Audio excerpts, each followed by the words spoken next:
we have got 5 stories to talk about in this week's Corrie, although, to be honest, the Asha Flashes one certainly took the lion's share of screen time this week, didn't it? Not that I'm complaining. Really good. I really enjoy it. I'm really enjoying it. Brilliant. Really, really. Can you say that about the storyline? It's quite traumatic.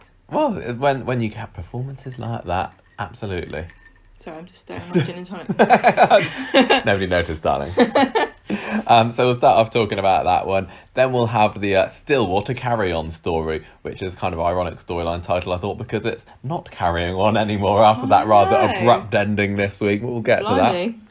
Johnny's Scott issues will come up next. Still don't know what those issues are, in fact. I don't know how long we will know, when we will know that as well, because it seems that he and Jenny have absconded en France. So to put the revelation of that for a later date. I Do Take Two is the storyline title for Tim and Sally's second wedding. But I suppose also when Tim got married to 2 brides, he said, I do take 2. And I think the vicar was like, Give it a bit of space in between, Tim. Come on. Leave some for the rest of us. And then we'll finish off with the Yaz lighting story, which resumed in tonight's episode. So, Gemma, the Asha Flashes storyline resumed the night after last week's raucous party. So I will leave up to you to tell our listeners about what happened. On Monday, Asha is still looking at her messages. They're rolling in. It's like being Instagram famous, except you're not getting any sponsorship money. It's like being Donald Trump the night after the press conference when you tell everybody to inject domestos. Why do they keep talking about me? Shut up, you. Ardy bursts into her room and he is a bit hyped up. He calls her... We have Addy and a Paddy on Monday's episode, don't we? And Wednesdays, in fact. Yeah, he calls her a stupid cow. Not very supportive. He blames her, but she I don't think that's very supportive of their Hindu religion, actually, because aren't cows sacred? She just says, thanks. That's a compliment. I know I am, but what are you then? So, yeah, he blames her, and she says, I didn't know he was recording it. She tries to defend herself. Poor Asha, she has been thrown into the pits of hell, hasn't she? Yeah. Ardy doesn't care. He's doing his nut. Dev comes in to find out what's happened. And she's like, still, nothing. He's got no moment. idea at this point that his entire life is about to take a turn for the worse. He reminds, so this is Dev reminding Asha that she's supposed to be volunteering at Victoria Gardens, and she tries to get out of it and says, Dad, there's no point in me going. It's literally just a collection of about 10 teenagers that sit around with reflective jackets on inside of a park the size of a living room doing nothing except fighting each other. I think I can swerve it with no real harm done. I did think that there was a bit of for us to believe there that all of these teens who happened to be the ones at the party had also agreed on their Easter holidays to do nothing in a park. Well, just to go and volunteer. It was bizarre. Yeah, but to volunteer to do what, Michael? There was nothing to do. There was that massive weed, Gemma, that there is that found. Giant dandelion. If that's still there, I'm going to have words with her parents. If you were Mary, that would have been the first thing you would have ordered them to get sorted. So Tracy tells Dev about the fact that there was vodka at the party. And that Ardy took it. Yeah, and he disappears off home because he realises that Ardy's stolen it. He starts to ask him questions. Ardy denies it. Asha takes his side. Dev doesn't believe them. Which he kind of has to, really, because she thinks, well, if I drop my brother in it about the vodka, he's going to drop me about the boobs. The whole stripping thing. Dev doesn't believe them, and they both get grounded for the rest of the holidays, except for the volunteer thing. So Asha has to go. She shows up looking very uncomfortable, along with Ardy, and she just sits there with Amy looking miserable. Kelly's there. It's because everybody else is there. Everybody has seen her video, haven't they? Yeah. Kelly's there, just to remind everybody, she is the one who took Corey's phone. She is Rick Neelan's daughter, who Gary is paying, supposedly, so he thinks, the school fees for. But she's the one that took Corey's phone and sent the video of Asha stripping to everybody in the group chat. She is still pretending that Corey is the one who sent the video. One of the guys at the gardens calls Asha a slag. Ardy lays into him and then says she is a slag and storms off. Oh, teenage confusion. Dev finds Asha and Amy on their lunch break in the cafe, and this is when Asha finds out that her video is on a porn site. Not just any porn site, Gemma. It's a dodgy one. Yeah, it's not one of those straight up reputable It's not types. a reputable one. Also, Not the sort that you'd like find the naked videos of Claudia on or anything like that. hottotty.com. I think it was also described as a minging porn site, and another adjective at a later point during the week, but I've forgotten the third one. Mingingporn.com. Paedophilic? Yes, it is. Technically, legally, it is. On Wednesday, Corey comes into the cafe, finds out about the video being on some skanky. So it's skanky porn dodgy, site. and That's it. minging. I've written it down here. Skanky, dodgy, minging, porn.com. Please come and enjoy our wares. Yeah, if you put Conversation Street in the checkout box and you buy your premium subscription, you get 10% off. Yeah, use our discount code. Let them know we sent you. He says... I was wondering through this, and I don't know whether they made it really clear,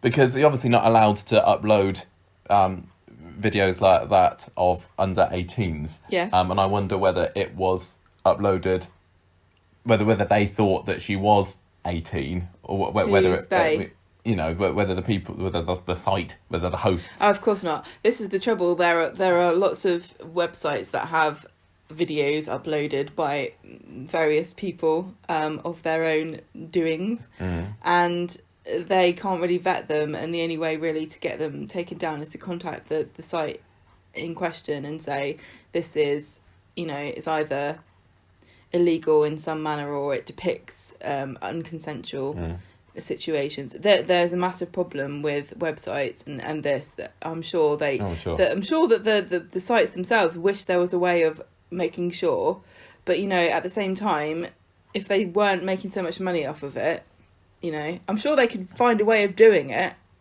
I like how you described it as people showing their doings online. It makes it sound like something toilet related. Are you not confusing it with Michael, bigpileofpoo.com? That would be their leavings. So, Corey says, I swear I didn't share it. I really like you. But then who was it? This is the mystery. It's like, who was it? Who could it have been? It's like, who pushed Ken, except we know. How many other main characters were there at that party? Was it Pastel Blue? Was it Pastel Blue? I believe that Pastel Blue may be into bluemovies.com. That's our porn site, pastelbluemovies.com. We're being far too irreverent, I know, not irrelevant. This is very serious. We're never irrelevant. We're always on topic. We're on the pulse. Right, so they soon realise it might be Kelly, and Amy wants to go and make a fuss about this, and she storms out, goes off on one, she gets the bin bag, and she empties it all over Kelly, which infuriates everybody, of course, because they are only there because they care about the environment. They've been spending all morning filling up half a bin bag together. Look at all those Quaver packets on the floor. Thanks so much, Amy. Turns into a scrap because Kelly's like, not only did you throw this at me, but you're also ruining Mother Earth at the same time.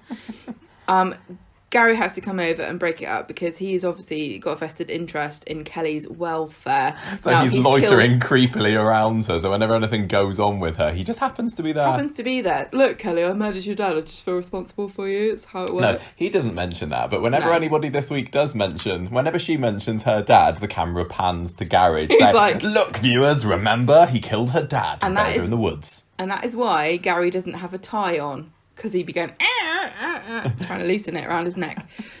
Gary breaks it up. Kelly threatens Amy with her dad, and then we cut to Gary going, no. Dev comes over. Asha says the fight started when she called Kelly a lazy cow for not working, and Dev takes Asha home. Gary stays and says to Kelly, look, and this is the question that I'm more interested in this whole thing. Why aren't you at Oak Hill? And she just says, why would you care? So you say you're more interested in this, and last week I think I was as well, but while this story was going on this week, whenever Gary waded in, it's like, go away, Gary, you're not part of this story. I'm not interested in this. I'm interested in the story. I'm really interested in the Asha stuff, but the mystery for me is, why is she not at Oak Hill? And that is really still on my mind. I just wish that mystery wasn't mixed up with all the Asha stuff. It just felt like it was being artificially inseminated into the story. Grim. David catches Max looking at the video on his phone, and says, look, you better delete that immediately, because he knows. The way he says delete it immediately makes me think David's had prior with child porn on his phone, which can't be right. He obviously just knows the law is not on their side here. Delete it immediately. Plus, he realises that he has to go and tell Dev. I know that I've written here he'd delete it immediately, but I don't know whether he actually does say that now, because I think when he goes to tell Dev later... He says he's going to delete it. Yeah, I know, but I think he does tell him to delete it. Now, poor David here, what a task. Bit of a quandary. To tell, well, he to his credit, it's not a quandary, is it? He immediately knows he has to do the right thing. It's just trying to get it through to Dev. Yeah. He's wittering on about giving him a cup of tea and all this rubbish, and he's like, children kids these aren't days responsible, aren't they? Blah, blah, blah. And David says, look, I've got to tell you, I'm here for a reason. There is a reason why I'm here, and us two never ever have any scenes together. Isn't this a clue, Dev? Just to let you know, your daughter's on my son's phone taking her clothes off. He found it, not me. Just saying. He also says, I know my wife has been away for a few months now, and a guy can get lonely, but it was definitely Max that found this. He also says, I haven't watched it. Ugh. Dev, predictably, not very happy with this. Asha's upstairs looking at her phone in her room, a series of messages just scrolling over the screen. Hey sexy, got any more videos, jailbait, etc. I don't think that anybody on that chat group knows that you can take off capital letters. See, at least they're not using text speak, because I thought that is a very old fashioned way to talk. I don't think kids use text speak. I don't know, and maybe some of our younger listeners will have to tell us, but I don't think that kids use text speak anymore. But sometimes on shows they still do have them using it, and it feels... It's because it's easier not to these days, yeah, isn't it? Exactly. In the old days, it was easier to use text speak because you had to press each key like 5 times to get one letter. I didn't care. I still never used it. I never used text speak. Your mum did though, didn't she? I know. So you even told me off for spelling okay, and you commented on this today, didn't you? I used to write O and K for okay. No. Look. We're going to have a tangent. I'm with you on all right, but okay. All right is 2 words. Okay, to me, should be spelt phonetically, which is O-K-A-Y. But if you're going to be pedantic about it and spell it O-K, you need to put that in capitals, because the original origin of that phrase was the initials O and K. Was it? Yes. Look it up. I will. If you just want to do that, it has to be in capitals. That's just my opinion. I didn't know this. I'm going to find out. Yeah, you should look it up. What were we talking about? So Dev comes in. He is absolutely livid. I thought this was really well done, because his initial response is completely off the handle, absolutely furious, can't believe this is happening, and very, very human, and not the correct way to handle it. But Coronation, the way a lot of people would. this is very natural, I feel. He demands her phone. She refuses. He says, I want to know everything. And she knows what's going on. He's found out that she's recorded this video. And she won't look at him. She doesn't want to look him in the eye. And she says, look, I did take the video, but it was meant to be private. And he's like, who did this? And then who uploaded this? She says it was Corey's phone, but a girl called Kelly was the one that posted this to everybody and shared it. And then the most devastating... This is, like, as a goody two-shoes, and I'm sure you're the same, the most devastating line ever delivered by a parent. Can you please deliver it in Deb's voice? No, I can't. No, I'm not going to. Okay. He says, I've been really proud of you recently, but I'm not proud today. I'm ashamed. I'm disgusted. And your mother would be too. I can feel my heart shrivel. 2 sizes smaller. I can't cope.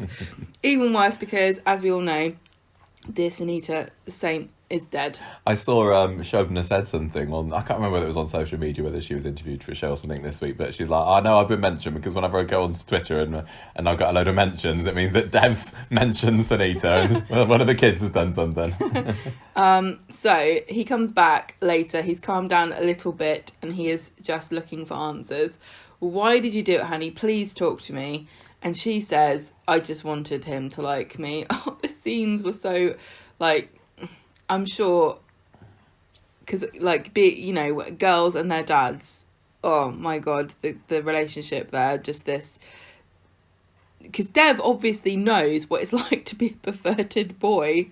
You know what I mean? Well, yeah. He's got a cheek to come back and say, like, why would you do such a thing? Like, Dev, if girls never did anything like this, where would you have been? Your youth would have been much more boring and grey, wouldn't it? Boys aren't the only ones that have got a sex drive. She says, I've never been able to get a boy's attention before. She says, I'm not very good looking, I'm not attractive, boys don't fancy me. This is how I could get a boy to like me. And they this really is it. sowed the seeds of this. It was about a year ago when Corey Really first amazing. came into it, didn't they? When Really he was good. fancying Amy. I wonder Great. how far in advance this part of the story was thought out. I wonder whether the Skin Lightning story was a bit of an audition to see whether Tanisha Gorey was up to the challenge of this very she cuts my difficult mustard. storyline, and she really has done a great job. Both Dev and Asha ends the episode sobbing in Dev's arms. Just like disappointing your dad like that is just the most devastating. And also he's not got like a partner. He can't sort of like offload this and go, look, Sunita, you're a woman. You talk to her about this. This is all women's things. I can't, I think the sobbing into his arms was also a bit of the relief that he's not mad at her. Yeah, that he's not mad at her, exactly. Oh. At least she's got him on her side. Because Asha's definitely a goody two shoes, isn't she? Pretty much. I mean, Asha she's no Summer Spellman, but nobody is as good as Summer. Well, this is it. We don't really know very much about Asha and Ardy. They've been in the show for so long, but Yes, we do. I think Asha's sort of very assertive, and she's also. I feel a bit of a kinship to her, really, because she's a mouthy, assertive girl, but she also is a bit of a goody two-shoes, and she really craves outside approval, and she wants to please her parents, and she's not a nasty cow, is she? She's not. She wants to be liked. Yeah. And this is the trouble about girls. I know boys have a pressure too, but girls really spend most of their days being told you have to be likeable, people have to like you, have to be nice and do what you're told. Yeah, and she's had a bit of a hard upbringing, what with her mum being burnt to a crisp. No, she wasn't burnt to a crisp, was she? She was burnt a little bit. She was burnt and then had her tubes disconnected. Around the edges. And of course she does have daddy issues in that Dev is her daddy.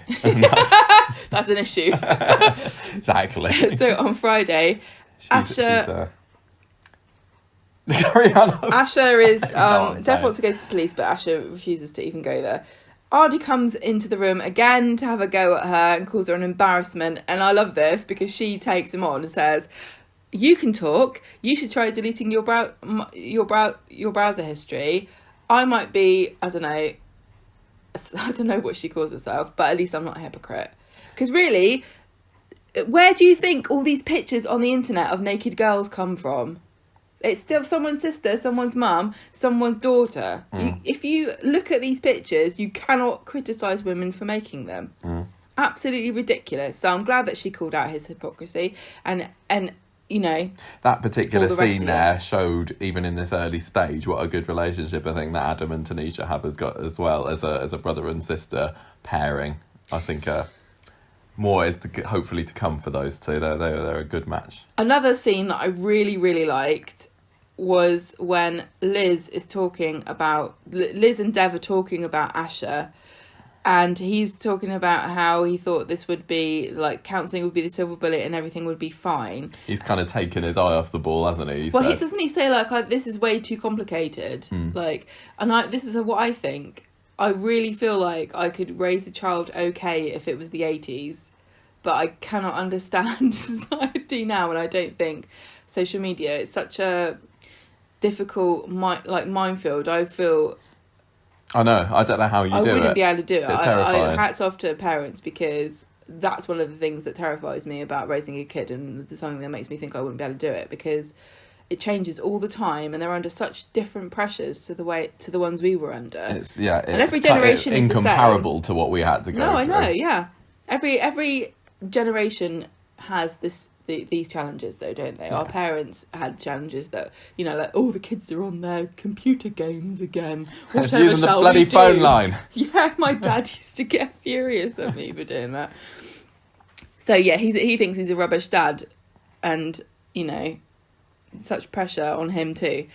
Mary is defending Asha to Tracy because Tracy's there talking about her, you know, going, oh, well, I can't believe she did this, can't believe she did that, and Mary does a really good job of sort of, I guess Tracy is supposed to be the people in the audience that still don't have any sympathy whatsoever for Asha, and Mary is like the voice of reason saying, look, children are under pressure that you can't even begin to understand, and if you were in that situation, who knows what you would do. Also, your kid's the one that hosted the party. She should have just said, well, she hasn't killed anyone, Tracy.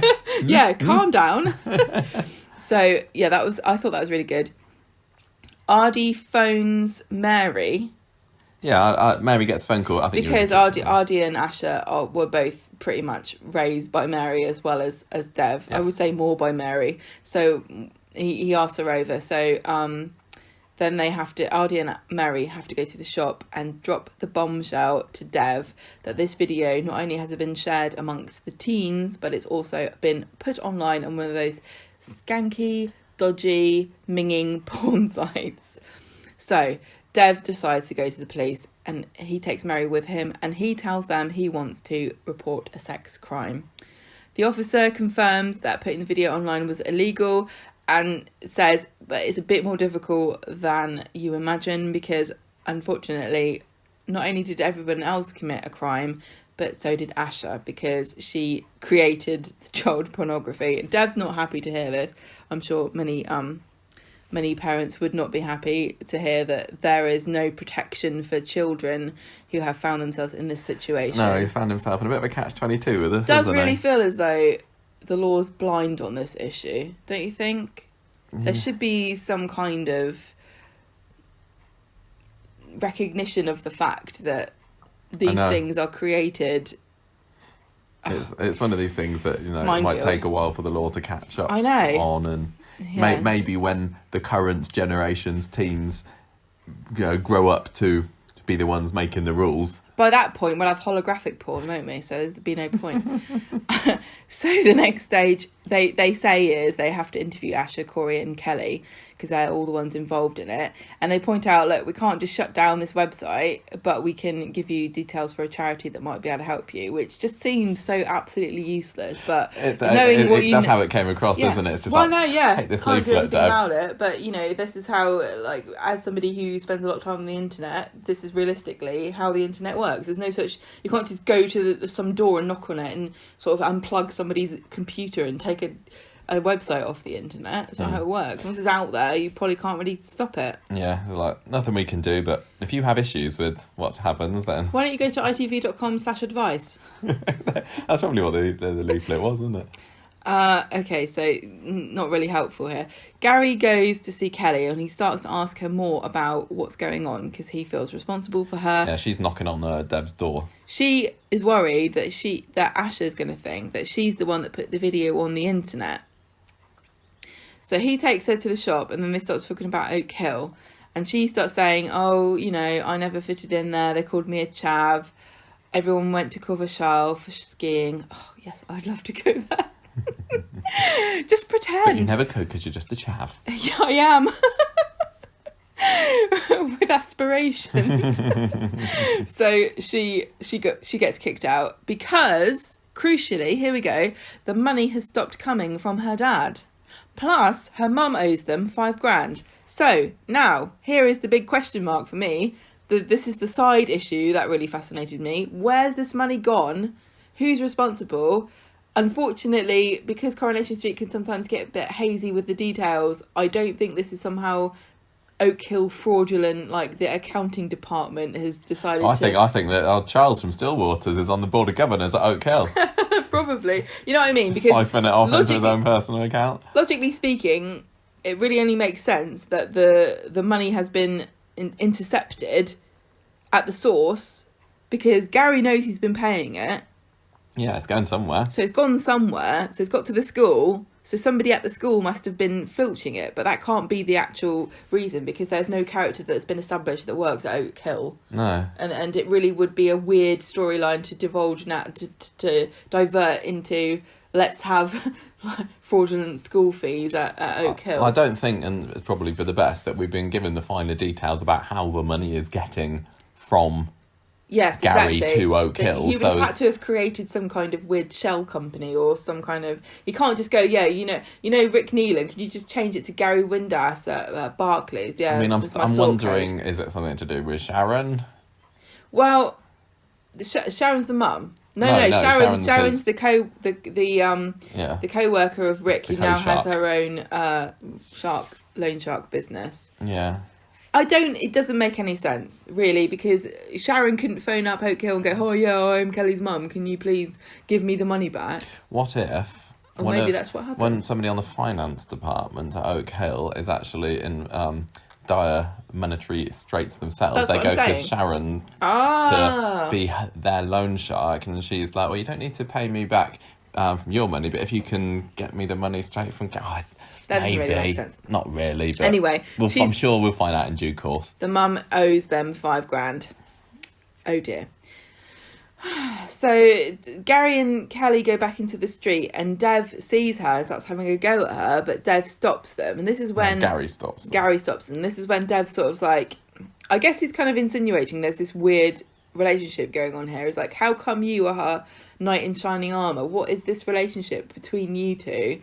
I think he's trying to say there's something untoward going on here. I don't know whether he is or not. I didn't get that. I just thought... Well, he's like going, why are you what's it to your do nose with you? in? Yeah, bugger off. This has nothing to do with you. This is just some random girl to you. He's just mad at the world at the moment. Oh, yeah, well, I don't blame him. And Gary's there to, take the flak at the moment. I don't think he's really suspecting. It's just like, yeah, bugger off, like you said. And Gary says, I went to school with her mum or something. Yeah, nice. You never went to school, Gary. Shut up, Gary. Windass. Asha overhears Dev shouting that Kelly's in trouble with the police. And she's like, what are you talking about, Dad? And he says, look, I've got something really awful to tell you. Your video is on a website. And she's like, I know. I didn't tell you because I didn't want you to give up on me. But also, this is when she finds out that Dev's gone to the police, even though she asked him not to. And she thinks this is going to make everything worse. Mm. But let's face it, her street cred's in the bin already. It doesn't really matter if she grasses up her schoolmates. Yeah. Look, what needs to happen is Dev needs to put his hand in his pockets and get some of that corner shop franchise money and send her to Oak Hill. Oh yeah, why not? But if Gary can afford to do it, Dev can. Like he was saying though, this video is going to follow her forever. It's not just like if you take her from one school and plop her in another one, everything's going to be hunky dory, because I'm sure that the people at Oak Hill, there's a chance that they'll have seen it as well. I mean, maybe not necessarily, unless this dodgy skanky manky porn site was a Manchester-based one. I suppose there's a chance that they wouldn't have seen it. But equally, some of the people who, there might be some Oak Hill children who mingle in similar circles to Weathy High children. So the word's probably get got through out. To them, but it's not like you can never remove something from the internet, because if somebody really wants it to be known, they will find a way of doing it. The thing is, Asha's enemies aren't actually interested in making sure that this stays on the internet. It was only Kelly that did it. And so it's not like there's somebody maliciously trying to ruin her reputation. Well, here. it wasn't Kelly that put it on the internet, was it? That's we still true. don't know who that who was. did that. At the end of the day, point. I don't think it really matters who it was. I think, this video has got round to hundreds of people, maybe at this point, and one anonymous person has put it online.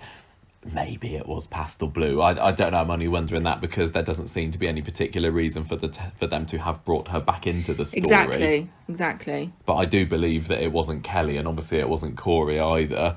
So unless it's going to be just some rando, which it could have been, then yeah, maybe Pastel. Yeah, weird. I don't think it particularly matters at the moment. I mean, the video's up there, and I know. I just don't know how you come back from something like that. No, I don't know. Because, they're in the Easter holidays now, aren't they? But when she returns to school, they won't be on to the next thing as much as anybody will probably try and use that line on Asha. They'll forget about it. It'll be It'll be next week's chip paper, digital chip paper. I know, it's difficult. So what did you think of Jimmy Harkison's performance as Dev there? He really is good. Great at dramatic scenes when he gets given them. Which isn't very often, is it? But he can really do them. I thought he was fantastic. It reminds me of that scene, the classic scene of Deirdre in the Ginnel with Dev back from the early 2000s when she's sort of talking about her life with Ken and everything, and it's a very kind of serious, iconic scene, and she's just puffing away there, and it seems like that. They remind you that as much as an idiot Dev can be sometimes, Jimmy still can pull it out the bag. He just goes over the top when he's given the chance to be funny, I think, sometimes, and sometimes I don't really mind it, to be honest. I thought this was so believable and so well. It was such a kind of, it's like a snow globe of, like, you can shake it, and it was just a vignette of father-daughter strife, you know what I mean? Like, this kind of, like, he wants to protect her, there's this whole thing, the thing that I always think is a bit grim is, like, you know, male relatives trying to police their female relatives' sexuality and their sex lives and things, but there's definitely this old school belief of protecting the purity of the women of your family. Like I said last week on the podcast, I feel just so bad for Dev as well, because he's desperately trying to, you know, be their single dad. Fulfill both roles. Yeah, exactly. Yeah, I really like the way that he came in, guns blazing, and having a go at her. Just couldn't believe that like, you wouldn't believe it of Asha as well. Everything Dev knows about her, you would think that she was so sensible. And the fact that she was worried about her appearance, you never would think that she would make a video like that for somebody that could then be taken and put on the internet. Just the fury of kind of the betrayal, I guess, that he thinks, and how could you be so stupid? You've ruined your life and you're so young. And the simple reasons that she gives for it, just I thought it'd make him like me. I know, nobody's ever liked me. It's heartbreakingly innocent and naive. That must make sense to you. And Tanisha's performance of it continues to wow me. Asha comes across as an intelligent young lady who's just made a really, really bad mistake, and even the fact that when Dev came in and had a go at her, she didn't dissolve into tears like, "Oh, I'm sorry, Daddy," or anything. She did. She didn't really want to look at him, but she was saying, "It was like supposed defiant. to be, yeah, but not in a horrible teenager sort of way. Yeah, no, in a sort of defending her actions and saying, you know, a guy. This is the thing. Nobody is having a go at Corey for asking her to do it. No, this has never ever come up at all. Why is Corey in the clear for asking her to make a video? Why is it her problem and her fault, and she's the one that's done something wrong? She's the dirty slut. She's the gross one. No, it wasn't her idea. I think he's going to have to bear the brunt of some of this. I hope he does. We haven't seen much of him. This is how society is, I'm afraid. There's a need created by a certain group of people that another group of people fulfill, and because they do that, they're the ones that are in the wrong, not the people that have the need. Do you think that this still might lead to Corey and Asha becoming a couple? I hope not. It shouldn't, but I wouldn't be surprised. I wouldn't be surprised if it did, honestly. But I suppose there's I wouldn't really like that. I don't know. I mean, the thing is, if she's learned anything from this, it's that she shouldn't necessarily be trusting him because he did record this without her consent. But I think it may well get brushed under the table. It really has been brushed under the table because she agreed to make a video for him, to record for him, not to make a video, and he recorded it. If he hadn't done that, none of this would have happened. But you know, it's a cautionary tale. But it's another one of these examples that is this the same kind of idea of, you know, when a girl was raped. And somebody says, "What were you wearing? What was it you did to entice the person to do something wrong to you?" And then people say, "Oh well, if you leave your front door open and someone burgles you, then what does that mean? It means it's your fault." It's like, my body is not a house. Yeah, unfortunately, shouldn't have to lock it up. Asha isn't too much, you know, acting the victim in all this. she's been defiant. I like know, you but said. the thing is, though, it's a lot of a burden to carry on such young shoulders. She's doing all right for herself at the moment, but will there be a point at which this all becomes far too much? And she really does not have, like, she gave Dev a hug and everything, and they had a really nice bonding session, but I really think that she probably really misses her mum at this time. Yeah. Oh, it would have been nice to have seen like a little scene, just a quiet scene at the end of the episode with her, because there's a little Sunita shrine downstairs, isn't there? Yeah. It'd have been nice for her to have a cry, but I don't know whether that would have looked a bit too much like the older, the ripped poster scene from last year. I hope that we get to see some long-term implications of this as well, because I don't want it to just be a short-term, look at this issue, everybody, and then counselling and it's over. This really does need to have some long-term effects on Asha, rear its because ugly it should. head down the line at some point if she finds herself a hunky man to marry in the future, and he has no idea that this is online, and perhaps he has some kind of traditional family who finds out that their future daughter-in-law has pornography on the internet. I think this would be fascinating if maybe it was left to go quiet for a little bit, and then say years down the line somebody finds it. There's no reason to think that it will be deleted. I don't think it can be, really, can it? No. Like you say, we don't know who uploaded it and why they did it. No, and it'll be a bit spread around everywhere now. I mean, it could be somebody malicious who did it to upset her, but it also could be some clueless pervert who was on the group chat who just thought it would be a laugh. Well, the person that Addy laid into on Wednesday's episode was like, "Oh, she's all right. She's an 8." Like, it could well have been him. I still think that Ardy's been great this week as well. He's still hurt and upset and angry at Asha for doing this, isn't he? But I would still hope that he can have some similar calming kind of bonding moments with her the same way that Dev has. But at the moment, he's so full of rage that punching this guy in the face outside Victoria Gardens is the best that he can do. Thoughts on the fight? Thought it was not a bad one.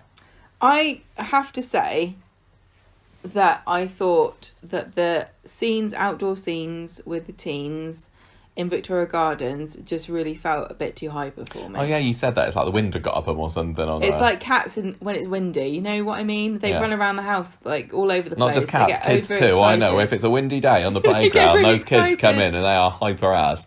I just thought that it needed to be dialed down like two bits. It was just a bit too overexcited. But you can't really criticise because they're all very young and they did a really good job with what they were, and it really is, down to the director I thought that to reel it in a bit. When Ardy kind of stormed off and was like saying, "Yeah, he is right. She is a slag." I thought he got that just right. To be honest, I know what you meant about the other bits. Everybody feeling a bit hyper, but I thought he was excellent, and actually he was quite notable by his absence on Wednesday's episode, because he went off on Monday and then I don't think we saw him on Wednesday at all, if I remember. Well, this was a baptism of fire for the actor, wasn't it? And he has sort of come out like a phoenix. He has, same way as Tanisha did with the skin lightening last year. I think that this could be a bit of a renaissance for the teens, the 16 to 18 brigade. Well, yeah, this is the thing, because Corrie has not really focused too much on the teen story, because there aren't actually that many of them. There's not really enough to make a storyline out of. No, I'm not particularly interested in. I know a few people have said, "Oh, I'm sick of it being a teen story." It's nice to have different age groups be represented, and it really is interesting to note that at the moment, or up until this week, we've had the very old characters having their own. And I'm only saying very old on the scale of Coronation Street characters, because there's you've got the older characters at. Stillwaters, and then you've got the Jeff very and young Yasmin. ones, which is, well, wasn't really, but you've got two extremes of ages there, which is good, because we have moaned in the past about all the focus being on the sort of the late 20s, early 30s, like shagging around characters and all that kind of, cheating and affairs drama. And at the moment, who's having an affair? Not really anyone. Jeff's going to see that escort. But isn't it good? Because there was a point at which every storyline was like someone was cheating on somebody else, and they finally found stuff to talk about that isn't just jumping into each other's beds. Very true. Very true. Yeah, it's good. It's good to see. It's good to see Coronation Street can still do storylines about different age groups, and it would be interesting to have feedback from people who are in those age groups. How accurate How realistic is this? Do you guys not use text speak? Do you all use caps lock? Do you all not have a passcode on your phone so that anybody can pick it up and upload anything in your photo album to the group chat? How do you feel about wind? Does it make you hyper just a little bit? What else was there? Makes me hyper. David was great in the story as well. I'm glad that he had something to do that really wasn't moaning about Shona. That they decided to give him this task of telling Dev. Yeah. Because I guess it did make sense, because very often it would have to be somebody who wasn't actually that, it's not necessarily going to be your best friend that discovers that your kid's on some dodgy or porn site or whatever. Might be anyone else living on your street. Anyone else. It feels a bit icky that it was Max that found the video though. Like, I can't remember how old Max is now. Is he 13? Has he just turned? Yeah, I know, but this is the trouble. But I suppose the twins are only supposed to be 14 and 15. But you have to supervise. Oh, yeah. I mean, even when I was younger, I stumbled across things that I should never have been able to see. Oh yeah, absolutely. I'm not talking about porn. I'm talking about people's heads blown off. Traumatizing. Right, so should we move on from that story? Yeah. Okay, Stillwater carry on. God, what is going on with this story? Talk about nosedive. So anyway, Monday, Ken has apparently been emailing people all night personally, because the election that has only just seemed to have been organised recently. And this story just seems to have gone so quickly, despite the fact that they're slowing down the number of episodes. I can only imagine. Sorry, I want to eat a Twizzler. Gemma's just going to eat a Twizzler while I'm talking about this. Can you make a little bit more noise while you pull it out of the packet? I'm trying really hard. At least it's not pork scratching or anything you're eating, which will also really get a want packet to do off. pork scratching if you want. Ken's been emailing everybody saying, vote for me. And they're like, who are you again? Oh, yeah, this new guy that's just moved in. So he comes into the room because Norris and Claudia are talking about this. And he says, I've been doing some digging on Charles. And there's actually, you know what, there's no Residents Association bank account. So all this really money... makes no sense. Well, we will get to our discussion about this in a bit, I think. There's no money in the... all this money that I've been sending seems to be going into somebody's personal account. Charles's, no doubt, that cad. What a naughty boy. And I'm going to unveil him in public. No, sorry. Claudia and Norris say. I can't remember whether Ken says at the time. Anyway, Claudia and Norris are all for a mass unveiling in public about this, and Ken's maybe not sure at the moment, but he does. I think maybe he's just distracted about the fact that Claudia appears to have moved Deirdre's peanut bowls, which is a bit of a bizarre metaphor. It's something metaphorical. His old I'm life sure. is being hidden away. Yeah. And he is being forced into a new role in a new life that he never asked for. Oh, thank goodness you've got an English degree, Gemma. You can notice things like this. Yeah. Gemma, no, not Gemma, Ken. You know what? Amount of times I get confused for Ken when I'm out and about. I'm like, look, I'm not Ken. Say what? I'm not even Northern. Ken is there doing his final, vote for me chat in the common room of Stillwaters, and he says, I promise full financial transparency if I wins. And also he does drop Charles in it. He says, by the way, this bank account that you've all been paying your fines into for whenever your dog's whittled on the carpet doesn't even exist. And everyone is aghast. Like, what the heck? Their monocles drop into their tea and everything. And surprise, surprise, Ken wins the vote. 18-36. So Charles still didn't do too badly after being revealed as a massive fraud artist. Die-hard supporters. It's a bit like Trump. Yeah. Will never, never, never admit they were wrong. He is. He's the Trump of Stillwater, isn't he? Yeah. So anyway, Ken is now the chairman of Stillwater Residents Association. Oh wait, no, he's not, because he says, I don't want this actually. But think about this, Ken. That would be great on your CV. Yeah, I know. Next time you want to get a job, put that on there. Whatever. He says, I don't want it actually. I haven't got it in him actually to run it. Just wanted to shine a light on the malpractices going on behind the scenes at Stillwaters. Can you imagine if this happens in November with Joe Biden? Do you know what? I don't even want to be the president. I just wanted everyone to know that Trump was not very good at his job. And everyone goes, Norris, you can do it. And everyone's like, fine with me. I would like to nominate Elizabeth Warren. Fine with me. So now Norris is the chairman of the Stillwater Residents Association. But don't dwell on how that works or what people think about it, or Well, whether Norris would seems be like perfectly fine by it. whether Norris would be any good or if he even wants it. Claudia thought that she was going to be offered the job. Anyway, they're later hanging on Norris's every word as he's regaling with them with stories about how he introduced night vision goggles to the Coronation Street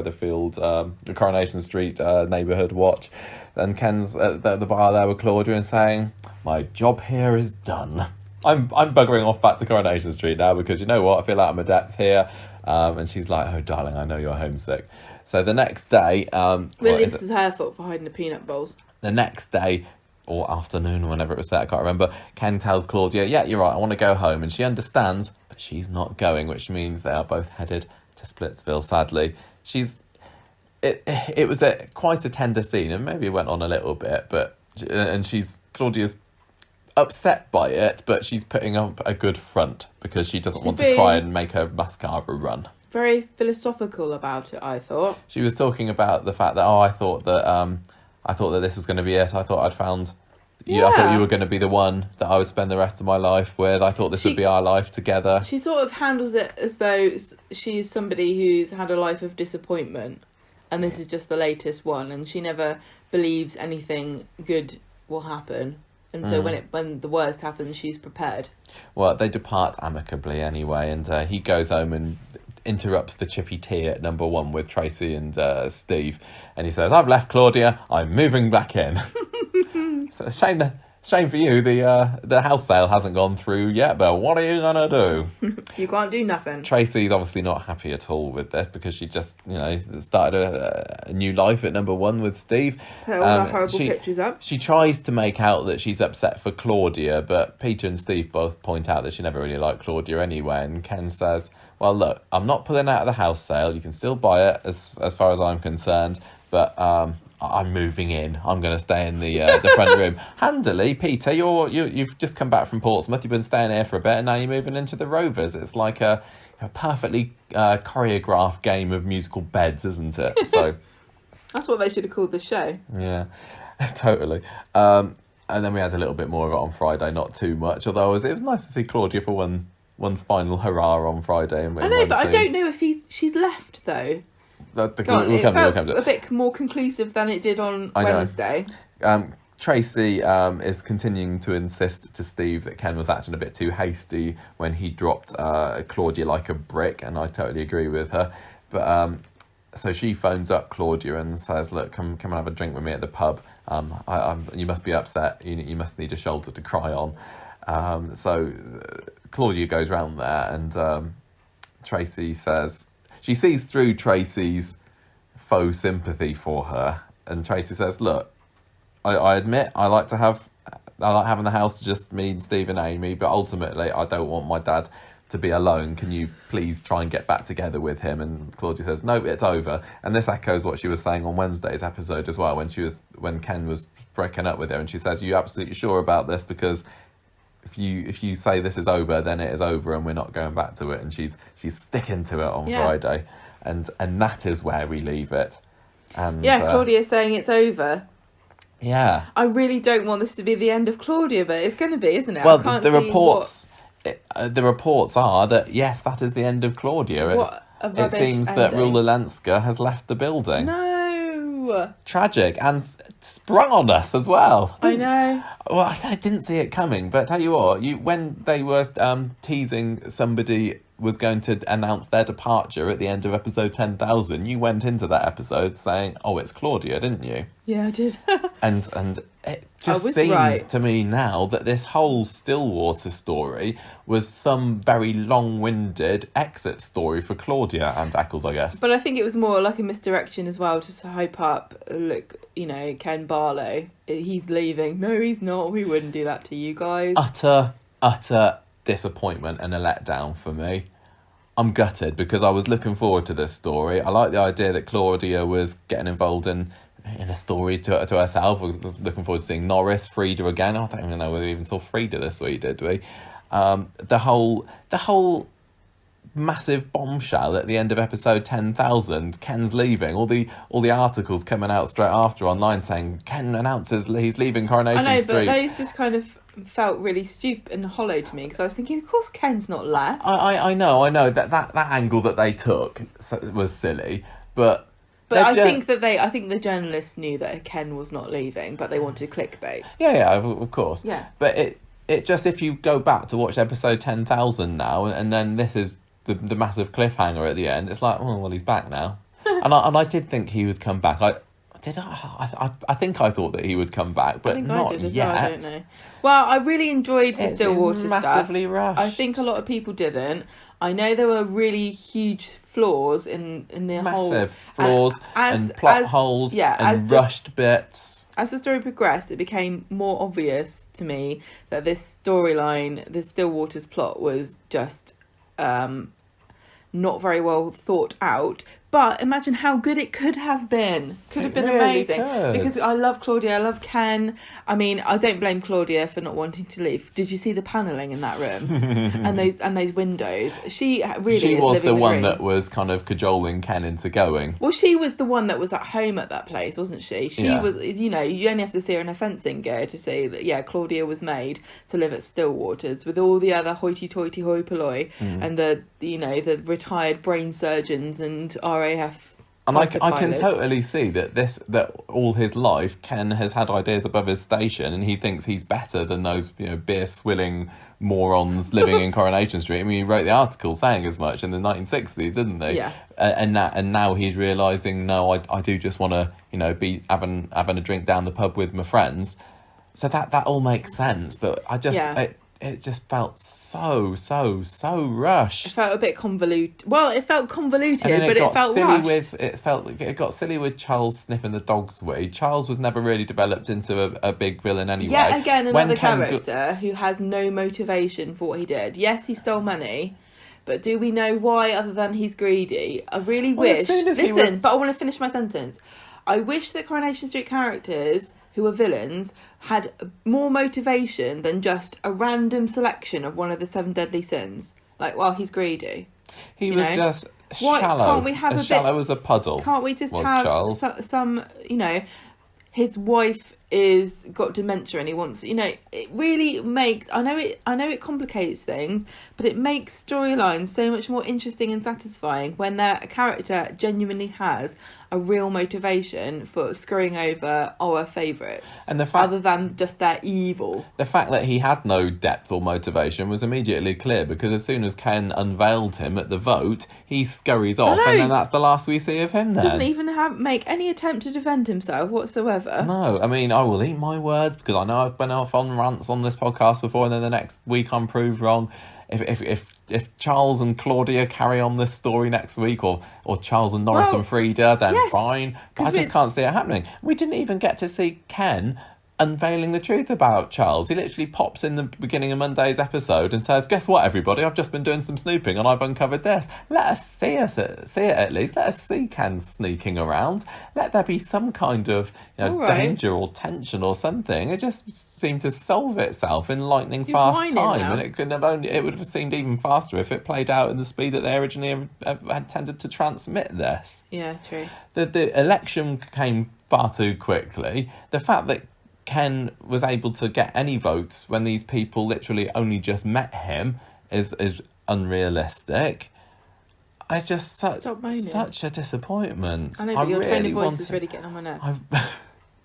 I really wanted to like this story, and I did at the beginning. There were massive holes. Again, Coronation Street needs to think about the motivation for villains. This would have been so much better if Charles had a reason, because then we would have understood what, and even give up a fight and go, no, that's not true, or something. No, he just disappeared off, and then everybody accepted Norris as taking over. Whinging. Because this I story know is that's the thing whinge-worthy. that's the thing that really annoyed me. Ken's Everyone like, went, he can do it, and you know everyone's like, that fair play really to him. popular guy that scuttles around saying everything's crap. He Yeah. should be in charge. Norris has done nothing but moan about the place since he's been there.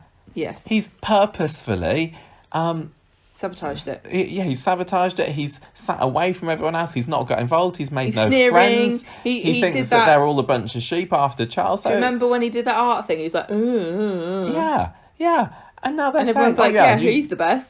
Yeah, it's just and also, to be fair, is the Stillwater Residents Association going to be run any less tyrannically with Norris in charge? Because No. he's a bit of a stickler, isn't he? Oh my god, Norris is like a tin pot dictator. He in within minutes he's going to say, here's just a copy, just you know, just a rough draft of the rules that I've been working on. He's going to bring out something, you know, 5 inches thick. Yeah. And poor old Frida, she didn't get any say in this, did she? I don't Did think she? Frida bothered voting. Well, that goes to show you, doesn't it? If you want to have control of your destiny and engage in democracy, you need to vote. Your vote won't get counted if you don't even cast it. Yeah, and the worst of all, we say goodbye to Claudia at the end of this. Claudia is an unappreciated gem, and also Really I know is. we got some really great She's an scenes icon. with her and Evelyn. But how much more fun would it have been to have more of those? I just feel like we've been left wanting more again with Claudia. Yeah. Oh, Rilla because Lenska is amazing. she's fantastic. I'm really gutted, and I know the door's been left open for her, just like the door Blah, was blah, left blah, open blah, for her blah, last blah. time. But will we see it? I really hope so. I Because hope so too. She and Evelyn made that great partnership. We didn't get to see much of it, but Claude and Ord, really underrated, Really good Corrie rivalry. duo. Better really. than Gail versus Eileen? Who can Not the say? same. We will be doing a character profile of Claudia in due time. So we'll Listen, get to speak the about other her thing more that then. annoys me about Claudia is that every so often she makes this hint about her dark past and her, when she got in trouble when she was younger. And I really think that there's this massive epic story of some kind of young girl, like a young aristocratic, almost like a kind of riff on Rula Lenska's real life, like some kind of European aristocracy, having it off with some kind of like bawdy servant, and then having to escape to a nunnery to have an illicit child in secret, and then being cast out of the family castle and having to slum it in Manchester, England. Well, she still does have some ties to the street, so she may well come back. She still co-owns the salon with Maria, so she will be when will talked that ever about. come up? Never. And she did say that her next boyfriend's going to be a toy boy, and we were chatting with a friend earlier this week who made the fantastic suggestion that Claudia comes back with Henry on her arm. Wouldn't we all die if that Claudia and happened? Henry Oh, I would yes. absolutely have a heart attack. would be fantastic. Can we start a petition about this, please? And she Hashtag could- bring back Henry. And I was going to say, landlord and landlady of the Rovers return, possibly. Can you Newton just imagine? family Do you takes know back what? over. Can you just imagine how fun? If you have any doubts about this, imagine how fun the scene would be in which Henry tries to get Claudia to understand what the allure of the Uber Duber was, and just Henry kind of like gulping as Claudia goes, "No, darling, I don't think we're going to be doing any of those specialty cocktails." Oh my gosh. Wouldn't they just I'd be love it. fantastic? They'd never do it. Great suggestion. Yes. Gutted this storyline. I really, really am. Moving on to the next one. Johnny's got issues. Johnny's got issues, and we still don't know what those issues that he's got are. No, I still don't really know what I think. So on Monday, Jenny is being the perfect host, or what she thinks the approximation of one is, trying to get Johnny to go and see. His name is Scott, right? Yeah. And he's like, no, I've got to. Not Barry Scott, the pharmacist of the country. You know. The one that pushes all the cleaning Cillit products. Yeah. She tries to get Johnny to see Scott, but he says, no, I've got to go and get Carla to take over the Rovers. I've got to go talk to her. She gets miffed because he's been avoiding seeing this guy the whole time. Yeah, Jenny doesn't really get what's going on here. Jenny admits to Carla she's not mentally prepared to go to France, and she's a bit concerned there's a lot for Carla to do, looking after all the Rovers and Scott and cooking him breakfast, etc. And everybody knows Carla is hilariously bad at cooking. Carla says, I'll be fine because Peter can cook.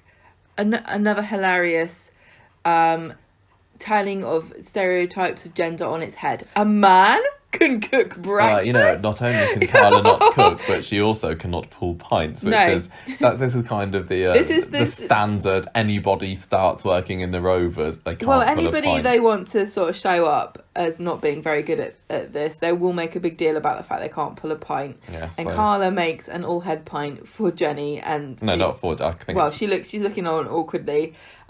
Scott comes in, and unfortunately for Johnny, they're in the same room. So Jenny introduces them, and it becomes immediately apparent that they know each other. It looks as though, to me, that Johnny was contemplating briefly, pretending not to know who this guy is. Yeah, but unfortunately for him, Scott immediately says, Johnny, how long has it been? And we know that they know each other. Mm-hmm. So on Wednesday, we see Johnny and Scott in the smoking shelter outside the back of the Rovers, and Johnny says, Scott says, I'm here for 4 weeks, and Johnny goes, oh, how handy, we're going away for 4 weeks. What a shame. I've written to Spain in the notes here, but it's France. I think France and Spain are different, aren't they? Are different countries, I believe. So they say it's such a shame, sarcastically. Clearly they're not really. This is weird because is it a coincidence that Scott is here? I refuse to believe that's so.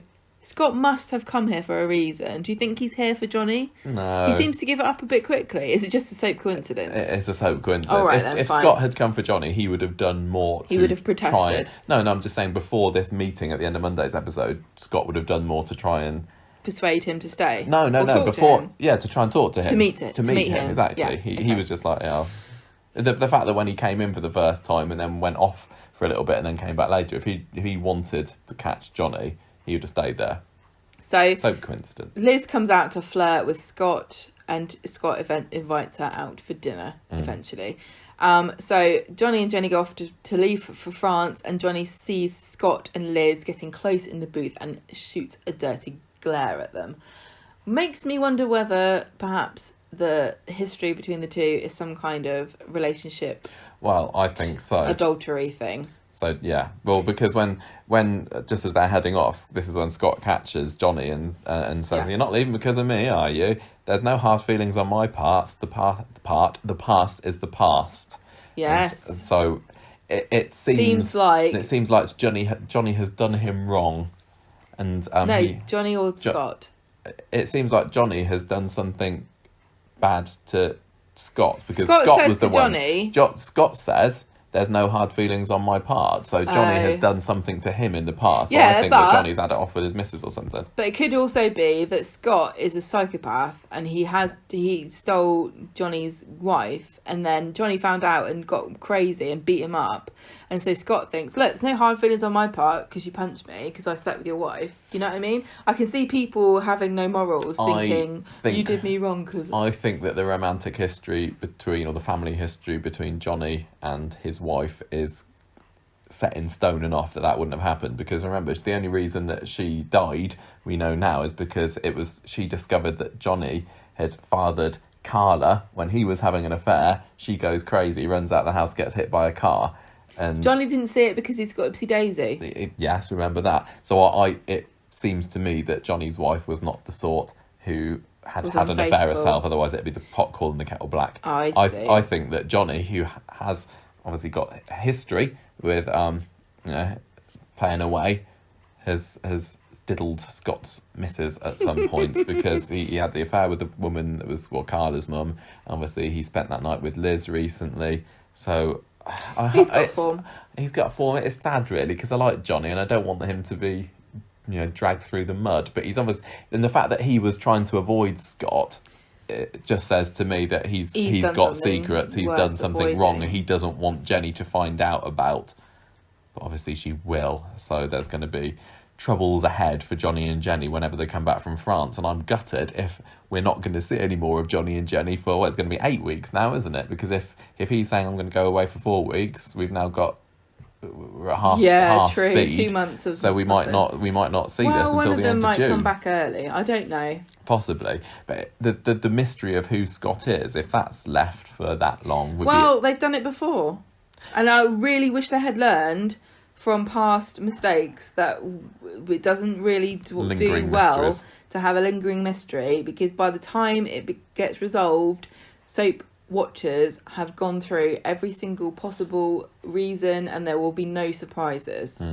Well, I think it's probably more likely that as Scott and Liz are getting closer, he's going to admit something to her. I mean, she might get talking to him about Johnny. She'll want to know about, so how did you know Johnny? Because it was kind of brushed under the carpet a little bit, wasn't it? In the week's episode, she's going to want to know about that. He might admit it, or she's going to admit that she had a one night stand with Johnny at some point. So, yeah. But Scott comes across to me as that he doesn't feel completely innocent himself. He looks a bit to me, he reminds me of Tristan Gemmell. Gemmell. Yeah. He kind of has this brooding, kind of like squinty, slightly removed from the action kind of, Some women may find that alluring. I'm just saying, there's a reason why Tristan Gemmell was the most handsome man on Coronation Street within some people's eyes. I hope that Scott's got some kind of secret. But I mean, he could be the man of Liz's dreams, and they go off together. I don't know. It just seems weird that they have got rid of Johnny and Jenny. I mean, in a way, yeah. And I've been wanting a bloody Johnny and Jenny story for literally a year. I know. I really thought this was going to turn into a Johnny and Jenny story, but now they've been removed from the action, and we're left with Carla at the pub, out of her depth. Kind of interesting. I'm hoping this might rekindle my love of Carla as a character, because if you've been listening to the podcast, you'll know that Carla used to be one of my favourite characters, but she has definitely gone off the boil for me over the last 5 years. I hope so. It's kind of funny that she can't pull a pint, but is it, once they get this out of the way, they need to get over that now, because we've had that joke with many characters many times. But I tell you what, it's going to be a bit of a slap in the face for Johnny and Jenny if Carla and Peter get more screen time as, the Rovers temporary couple. Landlord and landlady. Interesting. I wonder how Toya and Imran will react, because this was Toya's dream, wasn't it, to be the landlady of the Rovers with Peter at her side, and now Carla's there and she doesn't even know how to pull a pint. Yeah, she's jumped into her place, hasn't she? So Carla's now moved in to the Rovers to take over, because Jenny and Jenny moved out, so presumably now she is in their living quarters and she's moved in with Peter. Yeah. So I know, but I'm just establishing that for me, and I think other people might not, Carla and Peter have been moving about all over the place, haven't they? They're like nomads. They totally are. This past year or so. They should have kept that boat. They could have hopped around the Mediterranean. The boat that set on fire. Well, what's that an alarm for? I don't know.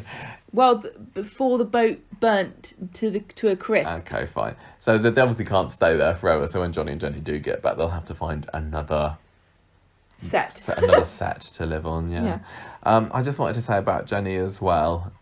I think that I wish that I think they need to get her to tone it down a little bit, because when she was simpering to the B&B guests earlier in the week, I was getting a little bit.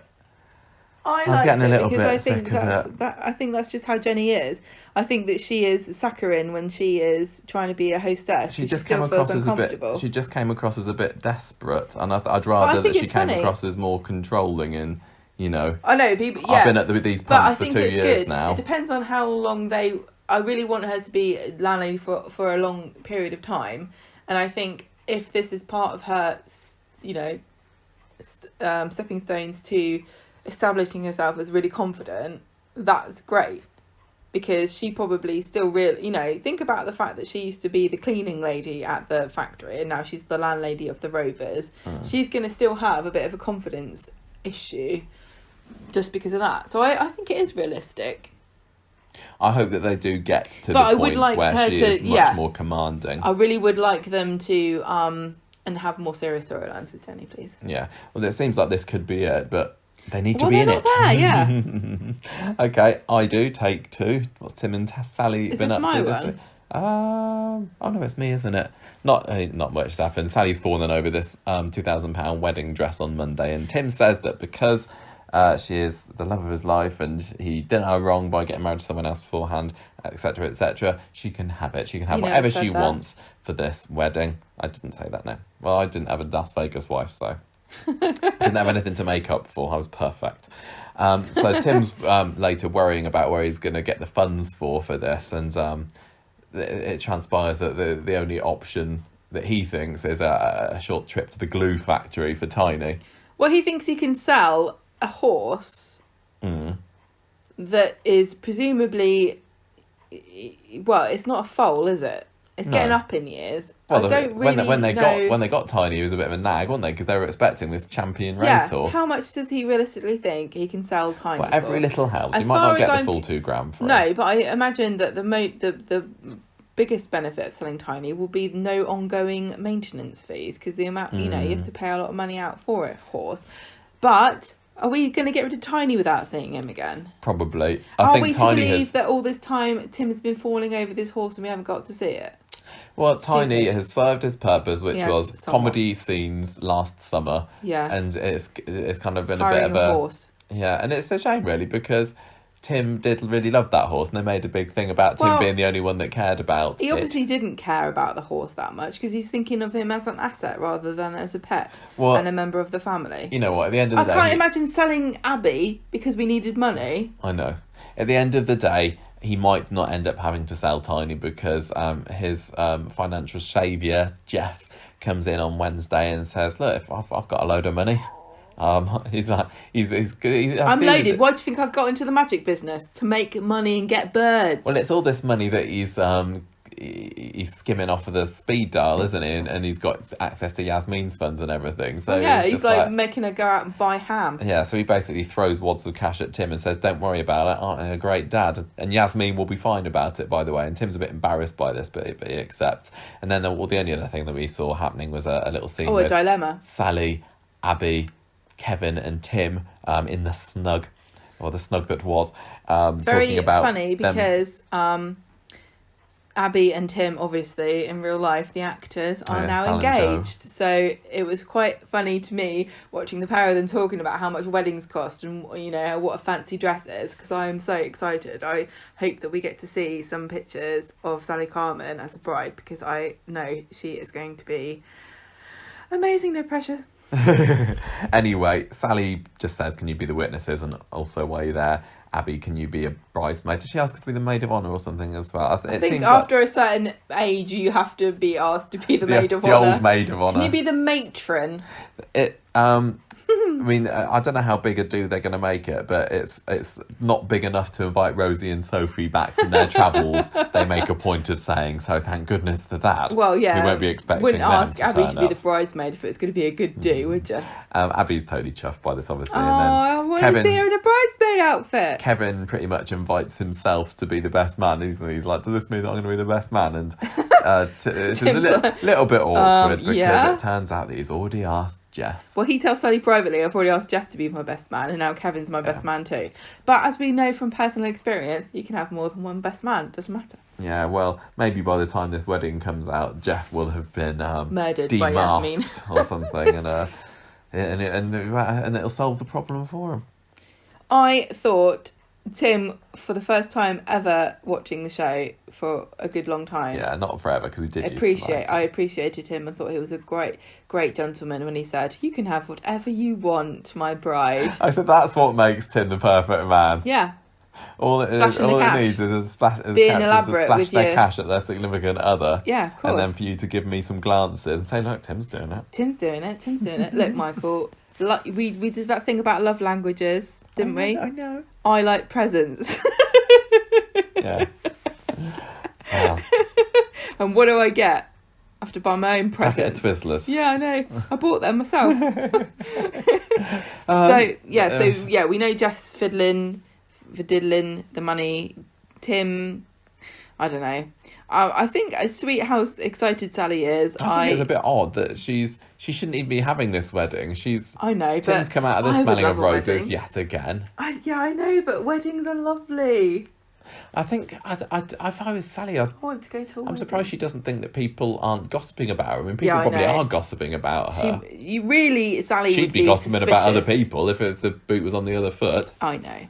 But anyway, maybe a nice Corrie wedding is what we need at the moment. So Oh, but she'll have a nice fascinator. sure, there'll be no issues whatsoever. I sense that there's going to be some kind of clash of storylines with this and the Yasmin and Jeff.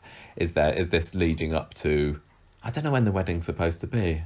They probably said, but I don't know. I'm going to say Britain's Got Talent week, but who knows when? Well, no, it can't be because that. Are they even going to have Britain's Got Talent this year? They won't. No, they won't because they won't have film night. Anyway, I don't know. I don't know. The whole thing's a mess. Yes.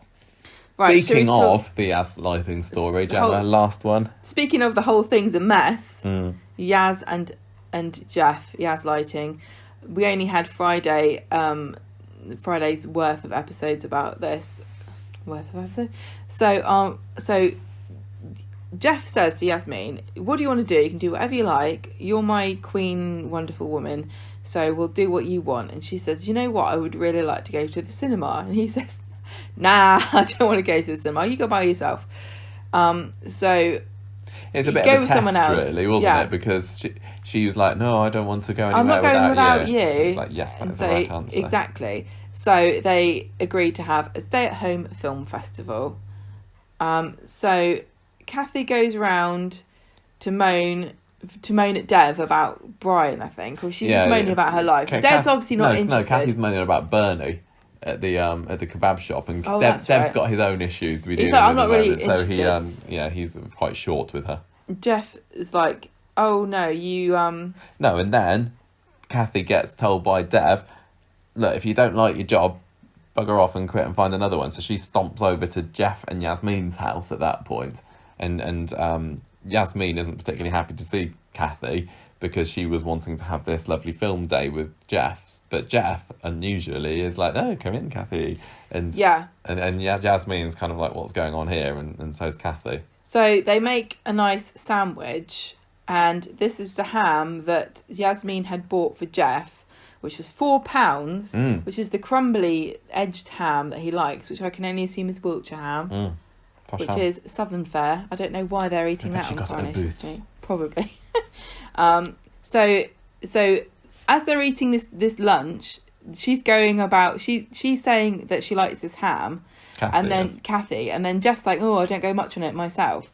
And then I think this is what triggers Yasmin, because she went out of her way to go and buy specifically the ham that Jeff wanted and Jeff likes, and now he's made 2 comments about it. The first comment was it was very expensive, it was £4, and the second comment was he doesn't go much on it.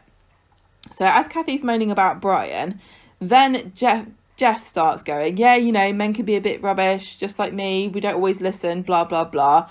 And then Kathy says to Yasmin, it sounds like you need to dish the dirt. And then immediately Yasmin starts being defensive about her relationship with Jeff and says, there isn't any dirt to dish. If anyone is the problem in this relationship, it's me. And then she starts on this tirade about how men aren't always to blame for other relationships problems. Women think they're perfect. And it's not all, you know, you blame other people for your own relationships problems and yada, yada, yada, moaning on about women and stuff. And Kathy's like, hang on a minute. What are you trying to say here? And then she says, right, I'm leaving. I'm not listening to this anymore. But before I go, I want to tell you, you've changed, Yasmin, and not for the good. So what was that all about, Gemma? That's what Jeff says. When Yasmin leaves, he says to her, what was all that about? And she says, I just wanted alone time with you. I don't need her negativity. I just need you. And then we have this really... She's played right into Jeff's hands really here, hasn't she? Cringy bit where Jeff and Yasmin have watched the film and they're on the sofa together, and Jeff is sort of kissing her and going, oh, you should come for a visit for the love doctor, you're so tense. And he leads her upstairs to bed, where they obviously get on with things. Love doctor's practice. Yeah.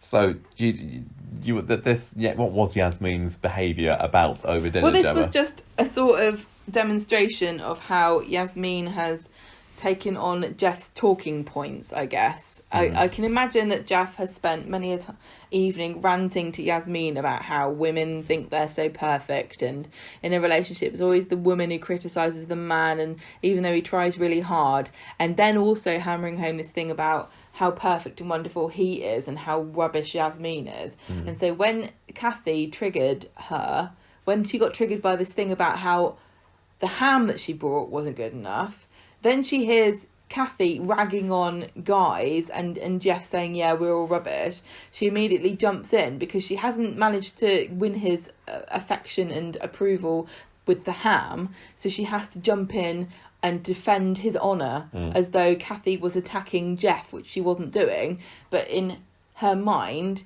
Yasmin, that Jeff was the placeholder for what Kathy was talking about, and she certainly didn't want anyone to think that there's any cracks in her relationship, because really at this point that's all she's got in the world, isn't it? Her relationship with Jeff. Yeah, that's the only way I could read it. She now doesn't have a friend in Kathy. Well, she said she's not interested in friends, is she? No. She wants Jeff. Alia is having a very extended trip in Spain at the moment, so very it's lengthy literally just those two there on celebrations. her own, and she's cut herself off from the rest of the world, which was Jeff's ultimate aim, really. Yeah. I did think it was odd, because I thought the last time that we saw Yasmin, we were getting an inkling that she was getting wise to him a little bit. She did seem to, but now she's doubled back down again. This is going to be... This is how it works, isn't it? Yeah. I suppose This is just how it is. I wouldn't say it was unrealistic, but it was just like, oh, you're making so much progress, Yasmin. But I thought it was really subtle and well observed and really well written and researched, that they managed to, turn something as kind of insignificant as just a piece of ham into Yasmin desperately trying to re-establish her reputation with Jeff as being the perfect wife by defending men's honour in relationship issues against Kathy's slander. Yeah. Good stuff. And I'm Really sure there will good be stuff. more with that particular story It is next week. really interesting how you can have a story like that that's really well done, and then Stillwater's story with really massive characters that they just kind of... It's not like... They just kind of half-ass some of them, don't they? And I obviously don't have time to do everything perfectly, but it just feels a bit sad. Yeah. Oh, well. I was disappointed by Stillwater, but... Everything else was really good. I'm really intrigued. I want to know what's going on. The Asha flashes and the Yas lighting. Really, really compelling. Yeah. And also, can I just point out too, Coronation Street, great job. 2 Asian actresses at the face of these storylines. You've got Shelley King and you've got Tanisha Gorey. You've got 2 different age brackets here representing British Asian talent in acting and doing an amazing job at both of those storylines. Carrying on the torch from Bav after she had a building dropped on her. It's hard to come back from that. So I really like the Asha flashes. The Stillwater stuff really heroically carried by some of the actors. There was some in nice that, stuff in it. I mean, the final scene between Ken and Claudia was quite touching and bittersweet. It really was. And some sort of silly, I think... it needed silliness in between, the Asha and the Yasmin story were both, pretty hard-hitting, so it needed something silly, but silly doesn't necessarily mean rushed and not sort of thought through. I am intrigued with the mystery of who is Scott to Johnny, and also what the heck has happened to Kelly's Oak Hill money. So I'm still intrigued there, and yeah, really good, really good week. Just despite the Stillwater silliness, I'm going to give this 3.5 broken Uncle Alberts down the side of the chair. Oh yes, we forgot to mention there was a massive Albert Tatlock shout out this week with a picture of him and everything. Yeah, got smashed in his lollipop man outfit. Ardy wasn't the only one that got smashed. I kind of am confused about whether to give this 3.5 or 4 because it was really, really good. I think I'm going to give it 4. You go for it. And I wanted to give it 4 cheap towels because Claudia said that was one of her tips for life is to never buy cheap towels. But now I've remembered that I could have also given it 4 sad Indian skanks with a 0-point body, and I think that's damning. So maybe I should give it that. Character of the Asha. week wise, Dev. Oh, I think you're right. Dev, because yes, he overreacted first, but once he calmed down and considered it, he was a supportive father. And even though she told him not to go to the police station, he knew he still should. It was the right thing to do. He had to do it. He's bearing got the weight of the world on his shoulders at the moment. But I would say on the whole, he's still been a good dad this week. And I mean, it could very well have been Asha. Asha hasn't done anything wrong this week, and I feel sorry for Asha and everything. And Tanisha's performance was excellent, and yada yada yada. But I think, Dev. You know what? I'm going to change it. I think Dev definitely deserves it this week. Definitely, because it was a bit of a renaissance, and to remind us that he can actually handle dramatic parts really, really well. And he's had flashes of that throughout the years. But I feel he was great this week. Fortunately, the only hamminess this week was inside Jeff and Yasmin's sandwich. Good old crumbly ham.